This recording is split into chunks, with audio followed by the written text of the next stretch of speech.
Prime Minister Narendra Modi will host the virtual summit of the Shanghai Cooperation Organisation on Tuesday, which is expected to be attended by Russian President Vladimir Putin and Pakistan Prime Minister Shehbaz Sharif, among others.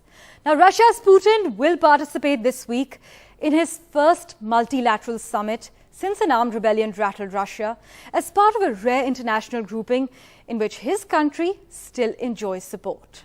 Leaders will convene virtually tomorrow for a summit of the Shanghai Cooperation Organisation, which, as you are aware, is a security grouping founded by Russia and China to counter Western alliances from East Asia to the Indian Ocean.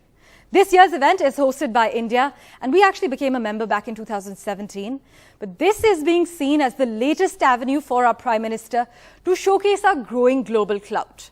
Now, while the group so far has focused on deepening security and economic cooperation, fighting terrorism and drug trafficking, tackling climate change and the situation in Afghanistan after the Taliban took over, it is crucial to note that when the foreign ministers met in Goa, Russia's war on Ukraine was barely mentioned in their public remarks.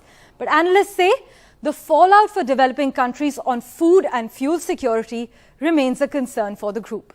Now, the group includes the 4 Central Asian nations of Kazakhstan, Kyrgyzstan, Tajikistan and Uzbekistan, in a region where Russian influence runs deep.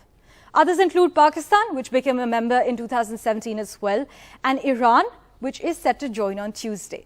By the way, Belarus is also in line for a membership, but none of the member countries have condemned Russia in UN resolutions, choosing instead to abstain.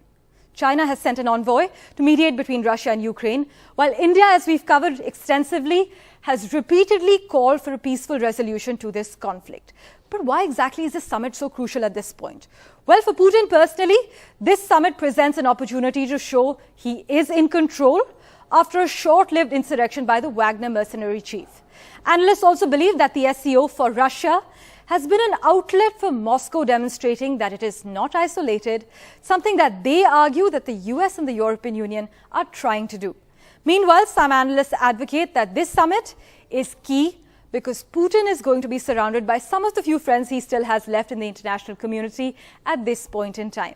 So he will certainly try to leverage that reality to try to project a broader message, not only to the SCO membership, but to the world on the whole. But this forum is more important than ever for Moscow, which is eager to show that the West has failed to isolate it. It's a useful opportunity for India to show that even as it continues to move closer to the United States, that it continues to balance its relations with the likes of the US and Russia, and also China, which, of course, at the end of the day is a key rival for New Delhi. SCO for Russia has been an outlet for Moscow demonstrating that it's not isolated, something they argue that the US and the European Union are trying to do.